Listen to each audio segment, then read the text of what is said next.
Bonsoir à vous tous. Le spectacle que nous allons jouer ce soir devant vous n'est pas dédié à un homme célèbre, à une vedette ou une femme d'expérience. Non, il est simplement dédié à un objet. Un objet témoin et acteur de notre vie quotidienne. Cet objet, je vous le présente, le banc public. Vous pouvez l'applaudir, mesdames et messieurs.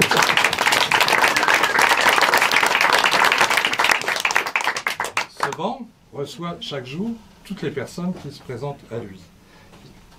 Il est accueillant et vous passez tous devant lui sans y prêter attention, alors que c'est un modèle, un exemple, une référence pour nous, tant il est porteur de valeurs et de richesses, mesdames et messieurs. Bienvenue. Bienvenue. Entrez, regardez, restez deux places, vous serez en première loge. Merveilleux, merci. Alors, comme je le précisais, et monsieur fait un petit peu de gymnastique, attention à vous, hein. Ce banc est accueillant, il est tolérant. Il reçoit chaque jour toutes les paires de fesses qui se présentent à lui, quelle qu'en soit la couleur, et même parfois l'odeur. Et il en voit de drôles, des larges, des minces, des serrées, et même des allergiques au savon. Ce banc reçoit aussi les paires de fesses étrangères. Il ne s'insurge pas en voyant une paire de fesses étrangères, à qui il ne demande d'ailleurs pas les papiers de séjour. Vous voyez comment il est. Ainsi, il reçoit chaque jour le siège grand ouvert, tous les fondements de l'humanité. Ce banc favorise aussi l'expression des sentiments. Qui, parmi nous, n'a pas été sensible en voyant deux jeunes êtres, à l'aube de la vie, se déclarer un amour naissant sur ces planches polies par le temps. Il est facteur d'unité aussi, il rassemble. Il est souvent à l'origine, et je pense que ça va rappeler des souvenirs à certains, à l'origine de la rencontre entre une main qui caresse et un genou. Ça vous rappelle certainement des souvenirs. Ou même, quelquefois, pour les plus audacieux, une cuisse. Vous voyez, monsieur, vous me suivez. Une cuisse. Ou alors, il résonne du tumulte des disputes, du bruit effroyable des ruptures, du naufrage des rencontres. Ou alors de l'étalage indécent des tromperies et des lâchetés. Ce banc, mesdames et messieurs, est aussi source de convivialité. On s'assoit, tranquille, on y mange, on y boit, on y fume, on parle de tout. On sort de son sac le sandwich, les œufs durs, on casse la croûte, on casse la graine, on parle de tout, sans aucune retenue. Et le quotidien a un petit moment de renouveau. On solutionne les problèmes, on règle les problèmes climatiques, économiques, politiques, et on solutionne toutes les petites misères du monde. Voilà pourquoi, mesdames et messieurs, nous avons voulu mettre ce banc en évidence devant vous ce soir, en pleine majesté, dans tout ce qu'il a de plus noble. Pour cela, l'auteur a écrit deux histoires. Double banc. Vous avez compris, madame? Deux histoires, double banc. Vous avez compris, je vois que vous suivez. Vous allez me dire, l'auteur aurait peut-être pu écrire une troisième histoire. Dans ce cas, ça aurait été plus drôle. On l'aurait appelé? Super, madame. Vous voyez, madame, je suis... Vous suivez, monsieur, vous avez vu, hein? Super. Bon, écoutez, nous allons partir à la rencontre du premier banc. L'histoire se passe dans un jardin public. Mesdames, messieurs, ouvrez le banc!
c'est pour les canards. Tous les jours, à 15h30 précise, voyez-vous, je viens sur ce banc et je coupe en petits morceaux ce qui reste de ma baguette. Pendant un moment, je n'ai acheté qu'une demi-baguette, mais voyez-vous, je n'avais pas assez de pain pour le fromage. Et je n'imagine pas un repas sans fromage, c'est un principe. Bon, j'ai pris la résolution d'acheter une baguette entière. La dépense n'est pas bien grande. Et avec les restes, que j'ai répartis de la manière la plus équitable possible afin d'éviter les conflits et les injustices, je nourris les palmipèdes, point barre. Vous êtes nouvelle? Nouvelle? Oui, je veux dire que d'ordinaire, à votre place, il y a un curé. J'ai l'habitude d'être ici assez souvent. C'est un banc bien tranquille. On n'y est guère importuné. Enfin, pas souvent. Je n'y ai jamais vu de curé. Le curé, je l'ai reconnu tout de suite. Vous savez à quoi? Peut-être. Ah, non, non, non, non, non. Laissez-moi vous dire, vous ne trouveriez pas à sa soutane. À mon avis, c'est un signe qui ne trompe pas. À moins d'avoir affaire à un imposteur. Mais celui-ci respirait l'authenticité. Et là-dessus, je m'y connais, madame. J'étais fonctionnaire de police. Démêler le vrai du faux, c'était mon métier. Alors quand vous voyez un individu revêtu d'une soutane, en train de lire ce qu'il appelle son bréviaire, je lui ai demandé de me montrer son bouquin afin de vérifier. Aucun doute n'est possible. Vous avez affaire à un curé. Ce sont des signes distinctifs, comme par exemple pour un pompier ou un scaphandrier.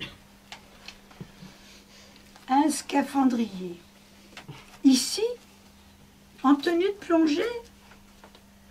Oui, évidemment, je ne ressemble guère à un curé. Mais je viens souvent sur ce banc.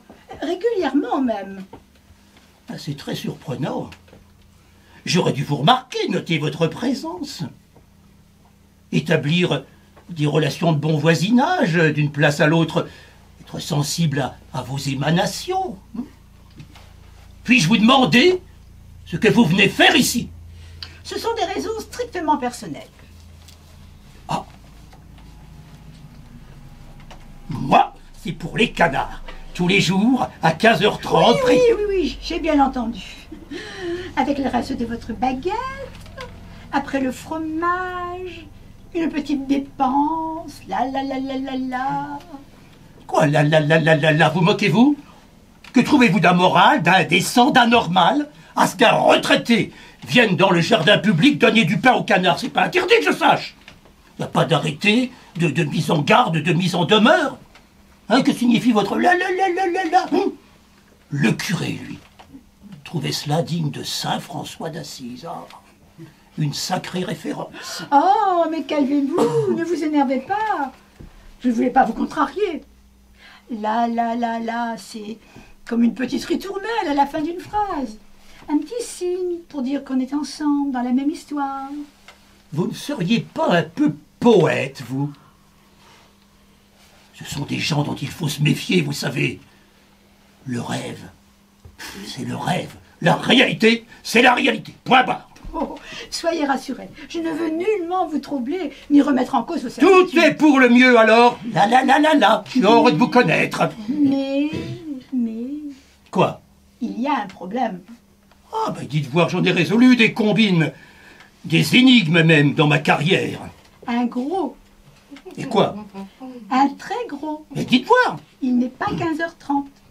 Quoi? Il est 16h15. Enfin, vous plaisantez, je suppose. Oh, comme si on pouvait plaisanter avec le temps. Mais regardez donc votre montre. Ben, je n'en ai pas besoin. Il est 15h30, à point, c'est tout. Il y a 15h30, je vais sur ce banc et je vais donner à manger aux canards, point barre. Et pourtant... Quoi pourtant? Il est midi quand je veux qu'il soit midi, point barre. Mais je n'ai pas à me soumettre au calendrier, aux saisons, aux fuseaux horaires et autres fariboles. Eh ben, Ça ne devait pas être facile dans votre travail, hein? Ah, au contraire. D'ailleurs, le commissaire disait toujours « Alfred Colvert ». C'est mon nom, madame. Alfred Colvert, voilà quelqu'un qui ne compte pas son temps. Ah, un sacré compliment.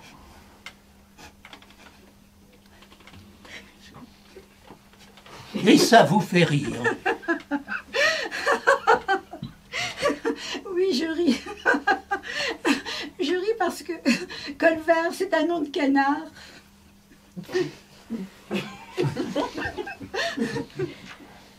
Ben, le monde est petit, madame. Le destin programme ainsi des rencontres qui donnent tout son sens à l'existence. Mon intérêt pour les canards n'est pas lié à un surplus de baguettes comme vous semblez l'imaginer, mais à toutes les forces cosmiques qui traversent l'univers. Essayez de comprendre cela, madame. Essayez. Bon, excusez-moi, mais je suis attendu. Monsieur Colvert. Chut, Monsieur Colvert. Il n'y en a pas. Pas de canard. Décidément, je ne me ferai jamais à vos propos. Ainsi, vous pensez que peut-être que... Mais non, mais non. Ben, vous ne pensez quand même pas que... Mais c'est beaucoup plus simple, Monsieur Colvert, beaucoup plus simple. Il n'y a jamais eu de canard ici. Mais enfin, tous les jours à 15h30, je viens sur ce banc, mon banc... Quoi et je... Votre banc. Ah oui, mon banc, pourquoi? Pourquoi en changerais-je? Celui-ci me convient très bien. Il s'est établi entre lui et moi une certaine complicité, des affinités de siège. Il me connaît, et je le reconnais dans toute sa simplicité. Un banc est un banc, et surtout quand il est public. Détrompez-vous, madame. Sur le mien, je dis bien le mien, est gravé là, dans le bois, juste derrière vous, un petit cœur percé d'une flèche et un prénom, Lolotte. Bon, au-dessous, on a ajouté Lolotte est une salope, grandeur et décadence, amour et jalousie. Vous voulez vérifier? Mais quoi? L'inscription. À quoi bon? Oh, vous ne risquez rien, allez, un coup d'œil. Vous alors?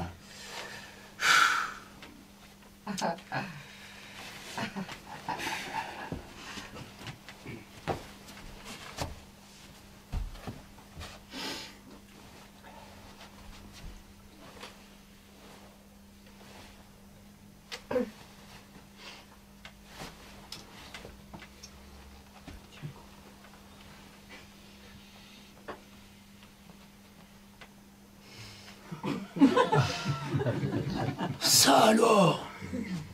Lolotte a disparu. Elle est retournée à l'anonymat le plus complet. Que dis-je, elle n'a jamais existé que dans la réalité de mon banc. Hier encore, elle était là, amoureuse et obscène. Et aujourd'hui, exit Lolotte, plus de Lolotte. Et ça ne vous trouble pas? Mais pas le moins du monde. Il est évident que la municipalité, et en l'occurrence l'adjoint chargé de la moralité publique, a fait droit à la réclamation de Madame Lolotte. Subséquemment, par conséquence, donc, il a fait effacer, par un agent intérimaire, l'inscription qui portait atteinte à l'honneur de la plaignante. Point barre. Vous avez réponse à tout. Expérience, réflexion, des années de métier, madame. Ah, ce n'est pas à donner à tout le monde. Ah, j'avoue que vous m'impressionnez. J'arrive, mes canards, j'arrive. Monsieur Colvert, Oui. il n'y a pas de canard ici. Ah, vous alors. Mais voir, allez, pour me faire plaisir. La la la la. C'est une obsession. Regardez en contrebas. Oui, et alors? Regardez, que voyez-vous? Une vaste pelouse, des massifs de fleurs, un bac à sable. Oh, deux jeunes filles à demi dénudées qui se font dorer au soleil. Un vieillard avec des jumelles en train de les mater. Cochon, va! Des peupliers, des soldats en uniforme, Des êtres qui boivent à l'ombre, d'autres en train de courir après le même ballon. Tout cela à première vue, il faudrait approfondir, bien sûr. Et le bassin? Le petit lac? Disparu. Volatilisé. Alors, si pas de bassin, pas de petit lac, pas de cas, pas de cas. Allez, avouez, monsieur Colbert, pas de cas. Pas de canard, nom de Dieu! Point barre. Un peu facile quand même. Il pourrait s'agir d'un phénomène de transportation dans un monde parallèle. Auquel cas vous seriez complice. Peut-être même l'une de ces créatures venues d'ailleurs pour nous espionner. Oh non, mais c'est tout. Ou alors, un effet du réchauffement climatique. Le lac s'évapore et avec lui, les canards disparaissent. Bon, il faudrait approfondir. Bien sûr, ce ne sont que des hypothèses. Restons simples, monsieur Colbert, restons simples. L'entrée du parc, vous la voyez? Oui, comme je vous vois. Et le panneau à gauche avec une flèche, centre de détente. Oui. Et celui de droite, vers le lac. Oui, et alors? Vous vous êtes trompé de côté, monsieur Colbert. Vous avez pris à gauche. Mais jamais! Jamais, vous m'entendez, jamais je n'ai confondu le chaud et le froid, l'avant et l'arrière, et encore moins la gauche et la droite. Eh pourtant. Il n'y a pas de pourtant, je sens derrière tout cela une machination afin de me discréditer, de porter atteinte à mes années de service. Je ne vais pas en rester là. Je vais écrire à Antoine Pinchenard, notre sénateur maire. Centre droit, pas centre gauche, vous voyez? J'ai toute ma lucidité. Il faudra bien qu'il me donne des explications sur cette inversion de pancarte. J'ai toujours voté pour lui.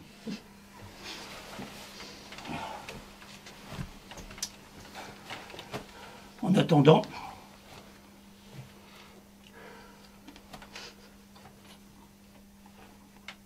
j'ai toujours eu horreur du gaspillage. Vous en voulez un peu? Non, merci. Ah non, mais il y en a largement pour deux, hein. Non, sans façon. Un peu, hein, vous voyez, un peu rassis, mais encore parfaitement comestible. Le rassis, hein. Sans façon? Sans façon. Très bien. Bien, dans ce cas, madame, il ne me reste plus qu'à prendre congé de vous. J'espère que vous garderez un bon souvenir de ce moment passé en ma compagnie. Oh, il fut plein de surprises. J'aimerais vous revoir pour approfondir certains points. Approfondir. Oui, nom, prénom, adresse, profession, situation familiale, marié, célibataire, lesbienne, occupation, activité, activité associative, engagement politique, page Facebook, compétences en informatique, en cuisine traditionnelle, loisirs, etc., etc. Après, on verra comment s'arranger. Et plus si affinité. Vous allez bien vite en besogne, monsieur Colbert. Quand Alfred Colbert est sur une piste, il se sent pousser des ailes. Attention à ne pas y laisser des plumes. Bon, ça suffit. Je vous convoque. Vous me trouverez à mon quartier général. Qui se trouve À l'intersection de deux rues, là, dans le bâtiment central. Vous ne pouvez pas le rater ni le rater. J'y tiens mes permanences. À très bientôt, donc. De jour comme de nuit. Quand un canard rencontre un autre canard, qu'est-ce qui se narre des histoires de canards? Quand un canard rencontre un autre canard, qu'est-ce qui se narre? Stop! Vous constaterez, mesdames et messieurs, qu'il reste un personnage en scène. Sa sortie devrait nous éclairer à la fois sur sa présence dans le jardin public, mais aussi sur le sens à donner à cette histoire. L'auteur, homme bon et généreux, n'a pas souhaité vous décevoir et que vous portiez un jugement défavorable sur son œuvre. Aussi, a-t-il écrit 1, 2, 3 fins possibles. Voici la première. À vous.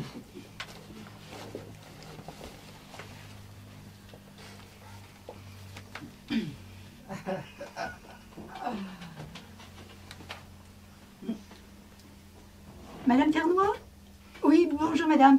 Je viens de voir votre père. Au parc? Comment? Ah non, non, non, je ne crois pas. C'est un personnage très complexe. Je vais vous faire parvenir notre premier rapport sous le timbre de notre association à Psychoservice. Mais dites-moi, il m'a parlé de son quartier général. Vous avez une idée? Ah, le bar des sports. Au coin des rues, place Pinchenard. Ça ne m'étonne pas. Et il y est souvent? Ah, 18h30, 20h. Tous les jours. Bien, bah écoutez, je vous remercie. Nous restons en contact, hein, bien entendu. L'étude va demander un certain temps. Ensuite, nous verrons avec notre centre de soins. Voilà. Oui. Bonsoir, madame.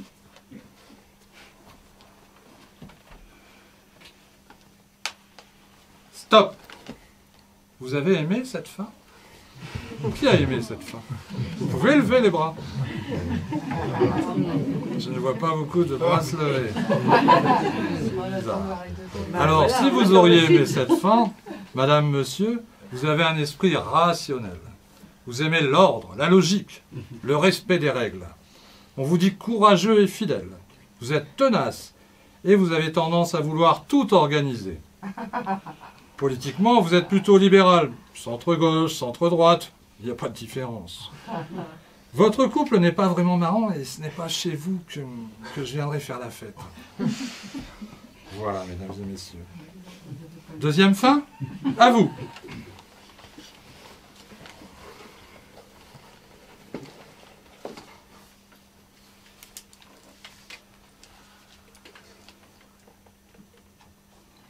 Aujourd'hui, à 15h30, ou peut-être 16h15. Comment être sûr maintenant? Rencontre au jardin public d'un être surprenant, à la frontière du réel. Nous avons parlé canard, évoqué le destin de Madame Lelotte et l'intervention des extraterrestres. Et tout ça sans quitter notre banc. Monsieur Colbert a réponse à tout. Je lui ai sorti mon la la la la. Ça marchait tous les coups. Il m'a donné rendez-vous. Convoqué, quelque part dans cette ville, au croisement improbable de deux rues. Est-ce que je dois vraiment suivre cette piste incertaine? L'occasion, certes, d'entrer dans le monde d'Alfred Colbert, mais aussi au risque de m'y perdre. Cela demande réflexion. Stop! Vous avez aimé cette fin? Levez un peu les bras. Ah, quand même. Ah, là. Alors là, je suis content. Hein, quand même. Alors, madame, monsieur, peut-être, vous avez un esprit romantique. Vous voyez, madame. Voilà, je suis très content. Vous vivez parfois dans l'imaginaire et vous êtes prêt à vous lancer dans l'aventure sans trop de réflexion. Même s'il vous arrive d'hésiter et de douter de vos propres choix. Politiquement, vous vous dites écolo, sans dépendant à avoir adhéré à ce parti. Votre couple est toujours en devenir. C'est très beau. Et si vous m'invitez à manger, il y aura sans doute des carottes et j'aime pas les carottes. Voilà, merci. Troisième fin, à vous. Monsieur Colbert, votre canne. Vous oubliez votre canne. Ma canne? Je n'ai jamais eu de canne. Mais je suis là, monsieur Colbert. Vous êtes sur moi maintenant. Je saurai vous guider. Quand un canard rencontre un autre canard, qu'est-ce qui se narre? Des histoires de canards. Quand un canard rencontre un autre canard, qu'est-ce qui se narre? Des histoires de canards.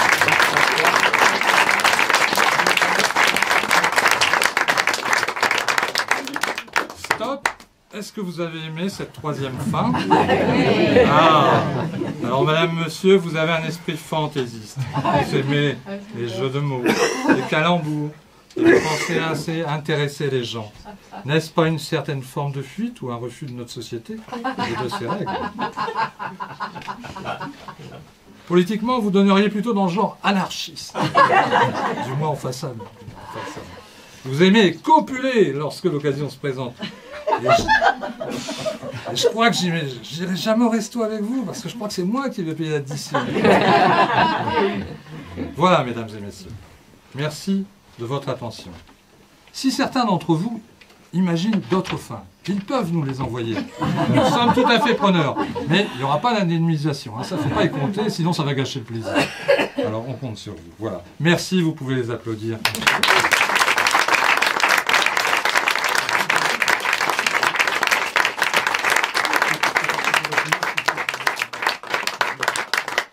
Alors nous allons partir maintenant à la rencontre de notre second banc.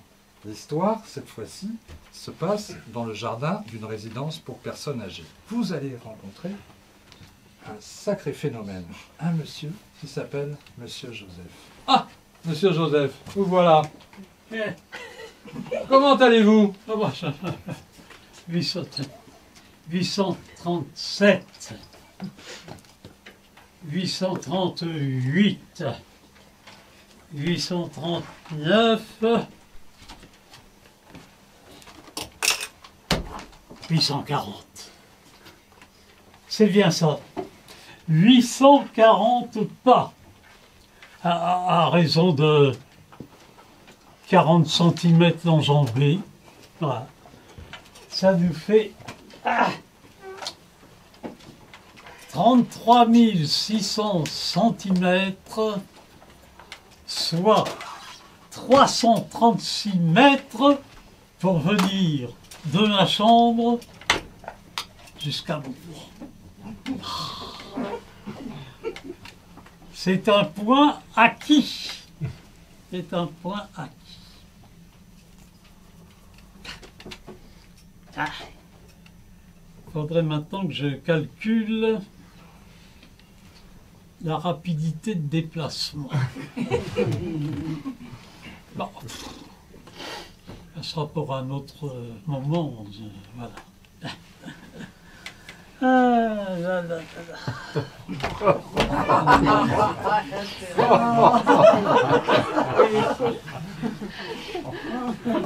Madame Lucienne. Madame Lucienne, pouvez-vous me dire quelle distance je parcours pour venir de ma chambre à mon banc? Oh, à vue de nez, bien entendu, je ne demande pas une précision de géomètre. 336 mètres.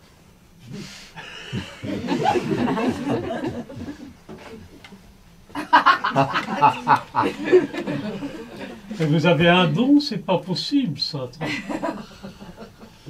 Vous m'avez posé la question il y a 3 jours. Et hier encore. Ça m'étonnerait que la distance ait varié.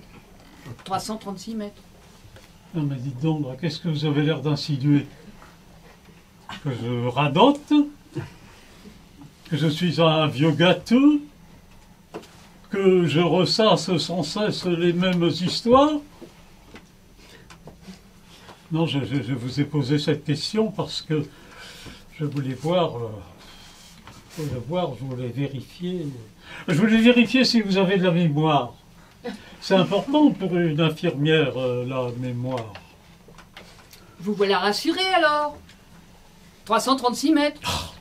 Mais quand vous aurez fini de m'embêter avec vos calculs, vous me direz peut-être ce que vous venez faire ici. C'est le nouveau médecin de la résidence.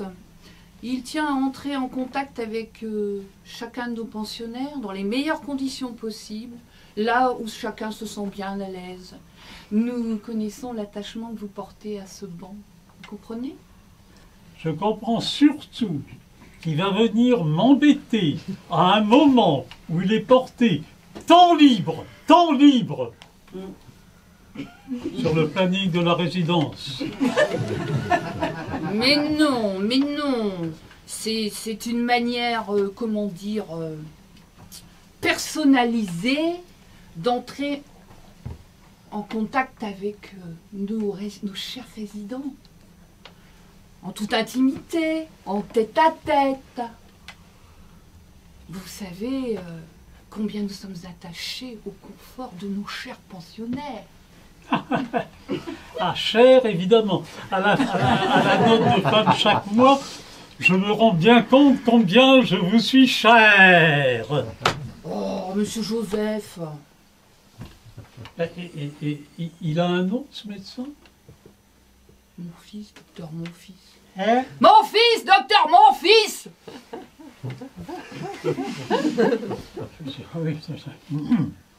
Ah, mais...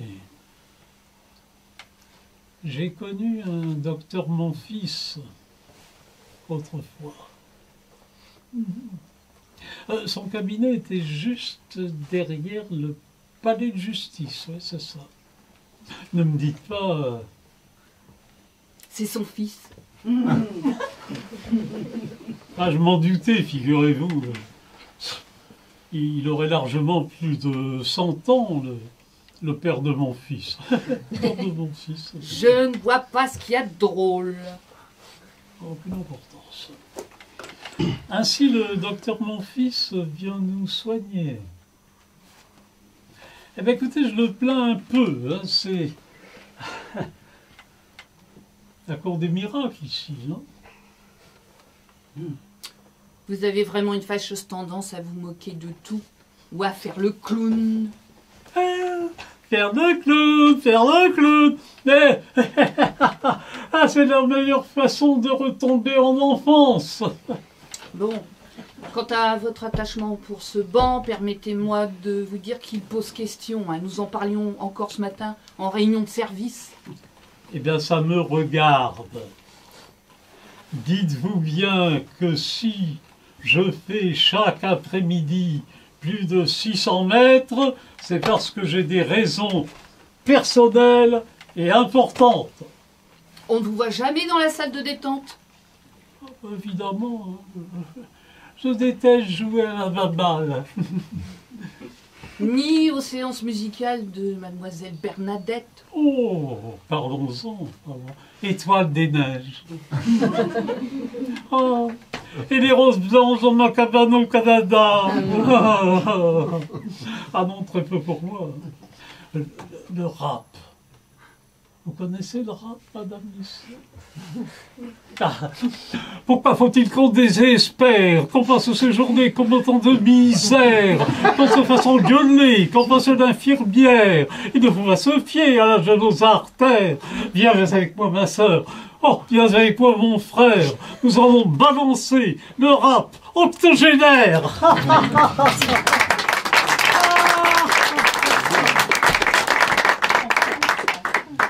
On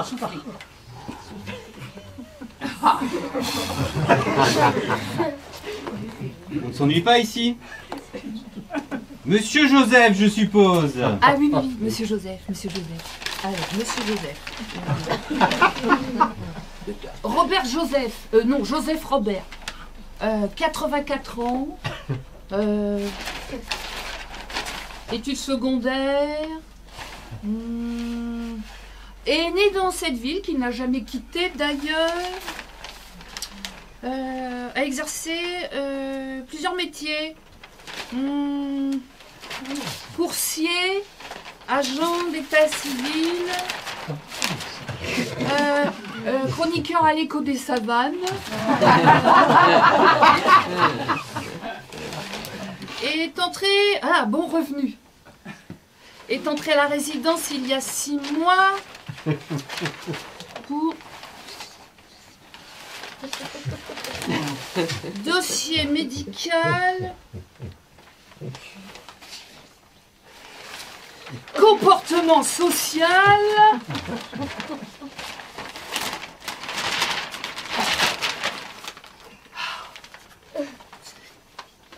Non mais ça suffit. Là vous êtes satisfait, vous êtes content. Qu'est-ce que vous voulez en plus? Que je vous tire la langue? Que je me foute à poil? Non, mais... Franchement... Hein? Oui, docteur. Pour régulier. Aucun problème avec le diabète. Hein? Et en plus, le monsieur, il prend son goûter. Il surveille son transit. Et il éteint sa télé tous les soirs à 22h. Il fume pas, il boit pas. Ça vous convient? Non, mais... Est-ce que je vais me mêler dans vie privée, moi? Est-ce que je vous demande pourquoi votre père vous a envoyé terminer vos études à Bordeaux?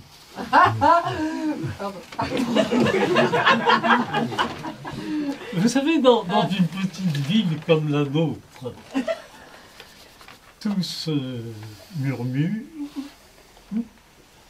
tout se diffuse, tout se raconte, n'importe quoi sur n'importe qui. Ça grouille de rumeurs, de on-dit, et on s'en prend aux réputations les mieux établies. Hein? Il suffit de quelques paroles jetées en l'air. Elles finissent toujours par retomber. C'est vrai, docteur, vous êtes allé à Bordeaux? Écoutez, Madame Lucienne, rangez-moi ces fiches. Vous êtes d'une maladresse. Écoutez, Monsieur Joseph, ce n'est pas du tout le genre d'entretien que je voulais mener avec vous. Ah. Reprenons, voulez-vous? Non, mais écoutez, alors dans ce cas, je vous absous, mon fils, je vous absous. Et vous, Madame Lucienne, ne péchez plus. Reprenons. Stop! Quoi? N'approchez pas. Mon banc ne supporte pas les fesses étrangères. C'est un banc public, monsieur Joseph. Oui, mais je l'ai privatisé, Madame Lucienne. Et d'ailleurs, qui voulez-vous qui vienne ici à plus de 336 mètres de tout lieu habité? Monsieur Joseph, tous les après-midi. Bon, il doit avoir ses raisons, hein. Il paraît que vous ne fuyez pas la compagnie à la résidence. Monsieur Joseph est parfois imprévisible. Dites-moi, docteur, pourquoi est-ce qu'on ne peut pas descendre en ville? Bon, c'est pas interdit, à condition d'être accompagné. Oui, à condition que cette escapade ait lieu pendant le temps libre et que la direction soit prévenue afin de ne pas déranger le service intérieur. C'est spécifié dans le règlement. Des mesures de prudence. Vous vous rendez compte? Nos pensionnaires sont fragiles. Imaginez un seul instant que nous soyons obligés de faire appel à la police. Eh oui. C'est vrai que dans ce cas-là, la réputation de la résidence en prendrait un sacré coup. Bon, des aménagements sont possibles. En attendant, docteur, vous voyez, je me contente de ce banc.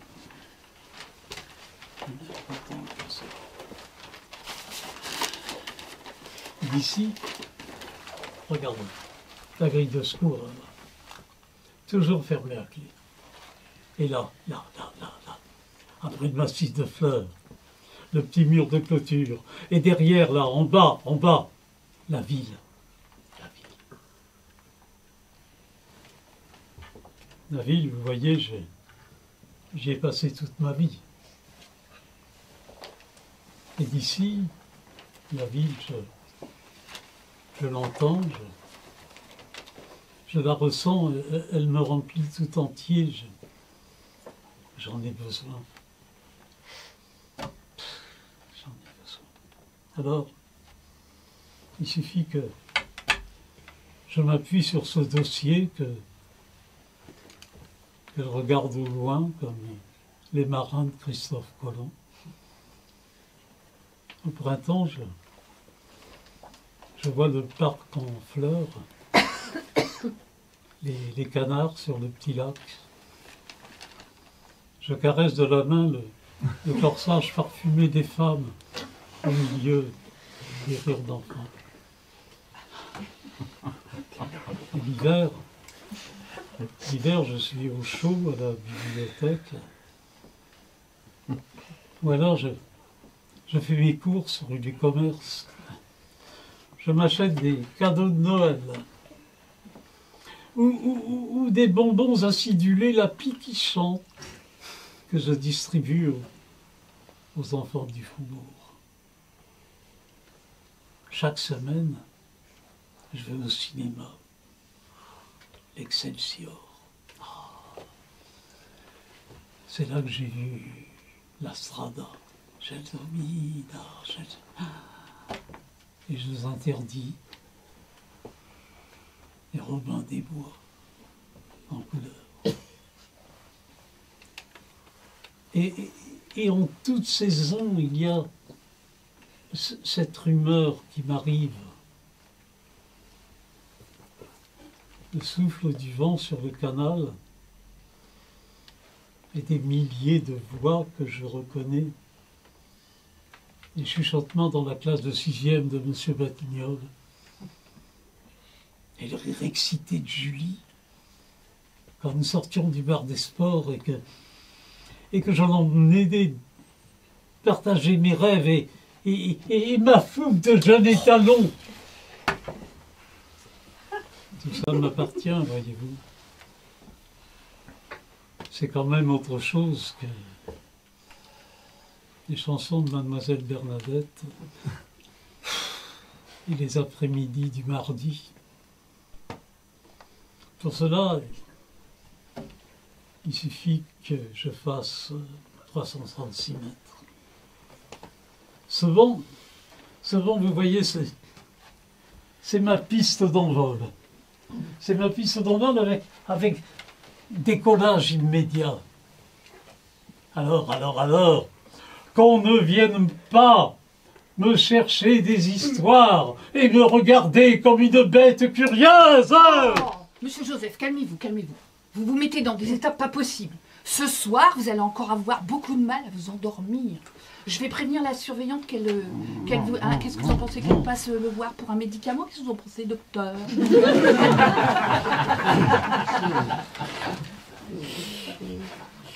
Je pense que chacun de nous a son aéroport, son espace qui le fait voyager. Encore faut-il le trouver, le sortir de nos brumes intérieures. Ah. Moi, j'ai jamais pris l'avion. Aucune importance. Écoutez, monsieur Joseph, tant que je serai là, il n'est pas question de vous interroger sur vos 236 mètres. La marche à pied, le rêve, c'est un bon cocktail de santé. Ouais. Surtout que je me dis qu'avec les beaux jours qui reviennent, je pourrais essayer d'aller plus loin. Hein. Ah ouais. Tahiti, Pacifique, les Marquises. Les Marquises. Les marquises. Les Marquises. Voilà une idée. Ici, vous êtes toujours en vacances. Qu'est-ce que vous allez encore inventer? Vous pouvez m'en dire un peu plus? Minute. Évidemment, c'est bien éloigné du quotidien de la résidence. En attendant, hein, s'il n'y avait pas ce quotidien, je me demande ce que vous seriez devenu. Et alors, vous pouvez m'en dire plus? Je pense maintenant, oui. Eh bien, il me faut des images, des gravures, des cartes postales en couleur. Et alors? Pour l'instant, c'est la matière première qui me manque un peu, parce que vous voyez, la bibliothèque de la résidence, elle n'est pas tellement portée sur l'exotique. Rien que du 4e âge, en grosses lettres. Alors évidemment, peut-être que le calendrier des postes, télégraphes et téléphones aurait pu me servir, mais c'est partout le même dans toutes les chambres. un gros chat sur un coussin. Qu'est-ce que vous voulez que je fasse d'un gros chat sur un coussin? Ainsi, Et j'ai passé l'âge de jouer au matou, docteur. ainsi vous me dites Tahiti, Ouais. les marquises. Un rêve de jeunesse. Ah. J'ai beaucoup lu là-dessus. Ivan Roy, Gauguin faisait vivre son rêve. Jacques Brel, son avion. Et tous les deux maintenant enterrés dans le même cimetière, quasiment côte à côte. Et puis les chevaux sauvages, les filles qui dansent. Oh, mais j'y suis presque, hein. En un éclair, le banc m'emmène au bout du monde. Un bon volant, plus fort que le tapis. Mais soyons sérieux, monsieur Joseph. Je suis sérieux. Je suis vraiment sérieux, Madame Lucienne. Oui, oui, vous comprenez. Mademoiselle Bernadette me casse les pieds. Oui, oui, vos intentions, même louables, me sont insupportables. Oui, j'aimerais descendre en ville de temps en temps, retrouver mes copains de fantaisie. Monsieur Colbert et sa ligue de protection des canards. Vous comprenez? Vous vous mettez dans des états pas possibles. Calmez-vous. Je pense avoir compris, monsieur Joseph. Je reviendrai vous voir. Mais là, je crois que c'est l'heure du goûter. Un goûter. Le goûter. Ben oui, je vais y aller. C'est pas pour le café. Hein. C'est pour mademoiselle Sylvie, la stagiaire. 20 ans. Belle comme un cœur.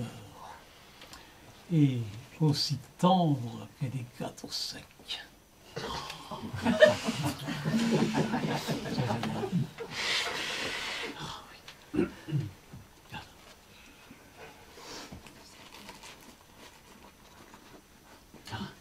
Et pendant que vous y êtes, faites-vous garder du marc de café, vous pourrez lire l'avenir. Qu'est-ce que vous en pensez, docteur? Drôle de personnage, hein. Allez donc comment dirais-je, différencier le vrai du faux dans ses élucubrations. Difficile à cerner. Mes collègues affirment que ces propos relèvent de la psychiatrie et que peut-être une consultation avec un spécialiste. Qu'est-ce que vous en pensez? Pas de précipitation. Alors vous ne faites rien. Si j'ai chez moi quelques ouvrages, dont un bel illustré Tahiti et ses îles, je vais lui prêter.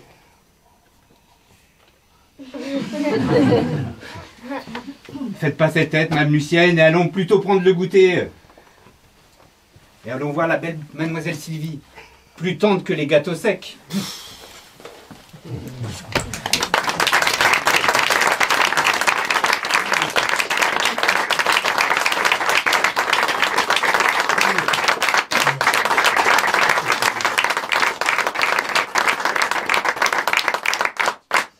Voilà, mesdames et messieurs, vous qui avez été témoins de ces deux histoires, oserez-vous encore maintenant regarder ce banc comme un simple objet utilitaire?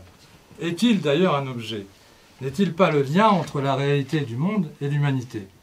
Je vous invite tranquillement, si vous en rentrant chez vous ce soir ou demain, à réfléchir à la signification de ce spectacle.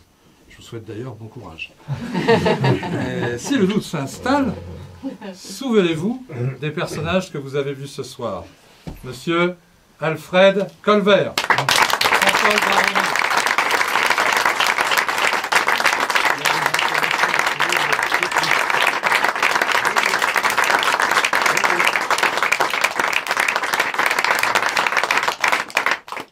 l'âme mystérieuse qui l'accompagnait dans ce jardin, Madame Marie-Claude Fleury.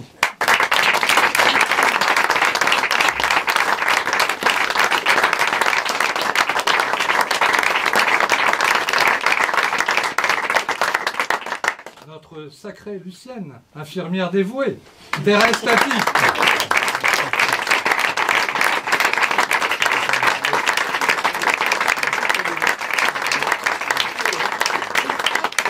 Notre jeune et talentueux docteur Monfils, Mathieu Michaud.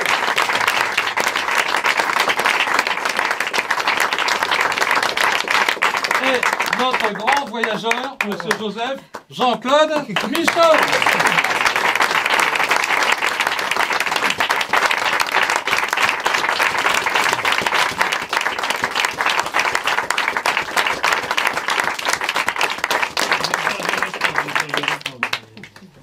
Et nous étions accompagnés avec un monsieur loyal, qui ne l'était pas toujours, Christophe Géraud.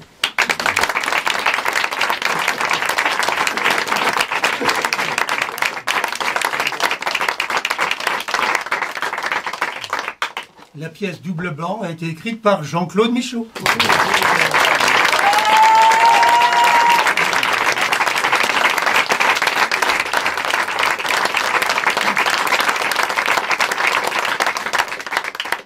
La mise en scène est de Jean-Paul Baronnet.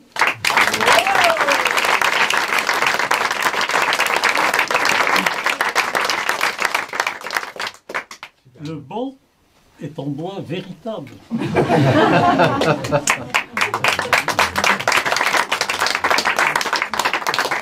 C'est de création du groupe Théâtre du Forestel.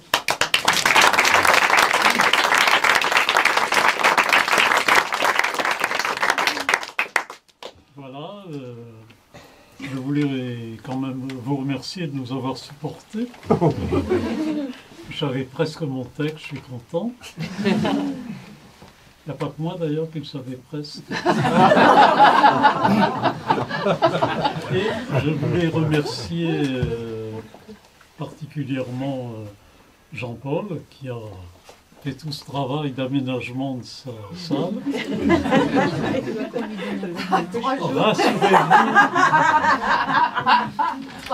Rassurez-vous, vous allez le débarrasser. Je voulais remercier aussi Robert Landard, alias le clown Rafistol, qui nous a prêté cette estrade. Les gradins. Très confortable. Mais pas très confortable. Bon, ça... À Avignon, il y a pire. Hein. Et puis, vraiment, pour moi, à mon grand âge, j'ai grand plaisir d'avoir ici des gens que je connais, certains que j'admire un peu. Voilà. Ça me fait vraiment plaisir. Je voulais vous dire que maintenant, il va y avoir un petit grignotage, une fois que vous aurez débarrassé, bien sûr. Et qu'est-ce qu'il fait, monsieur Samara? On peut passer quelque chose. Quand on a un ventre comme le vôtre, on attend que tout le monde sorte. Reste concentré. Ouais. Madame Baronnet a aussi fait des choses. Madame Michaud, ça m'étonnerait. Elle a apporté quelque chose. Elle n'a rien apporté. Un sac plein. Dis donc, Thérèse, t'as laissé des traces? Et puis... Bon, c'est notre vie privée, ça. Hein. Et puis, je voulais vous dire aussi à la fin, si vous avez envie, ce n'est absolument pas obligatoire, il y aura un beau chapeau là-bas, et vous pourrez mettre une pièce, c'est quand même pas beaucoup. Un billet, ce qui est mieux.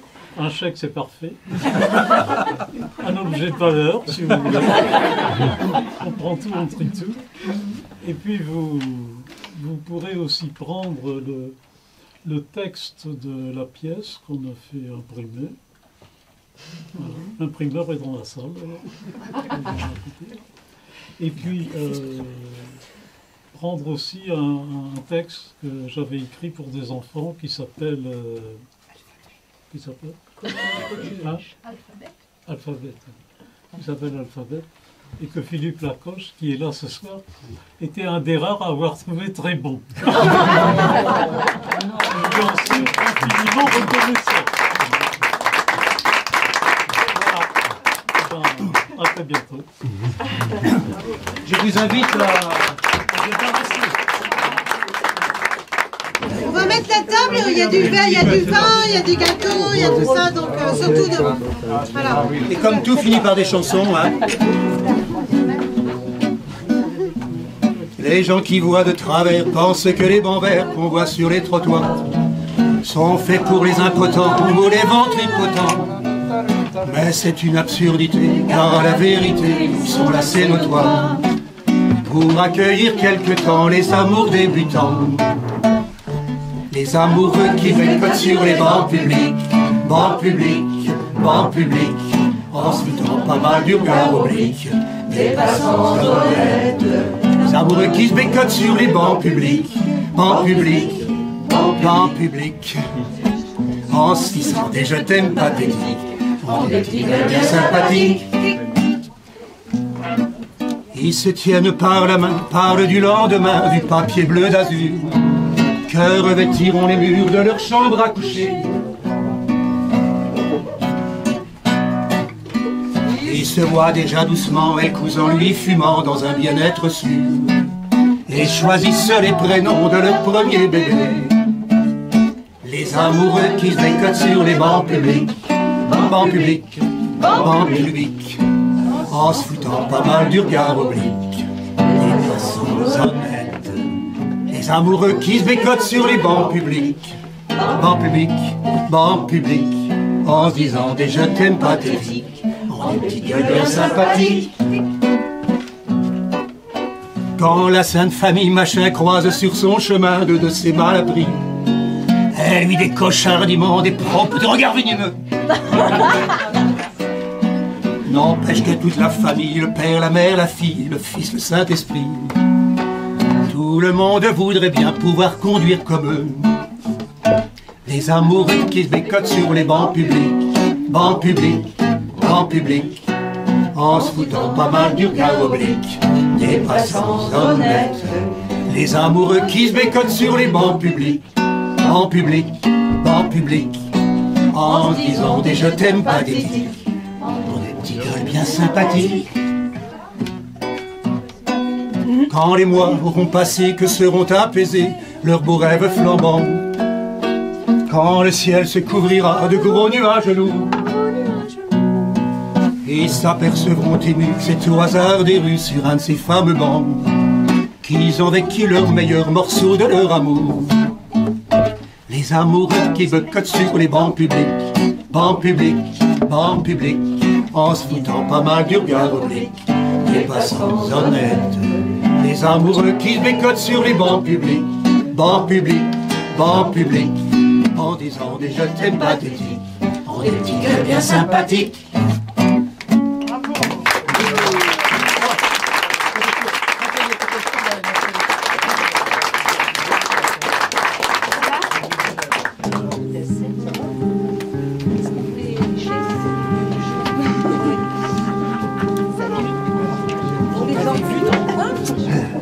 C'est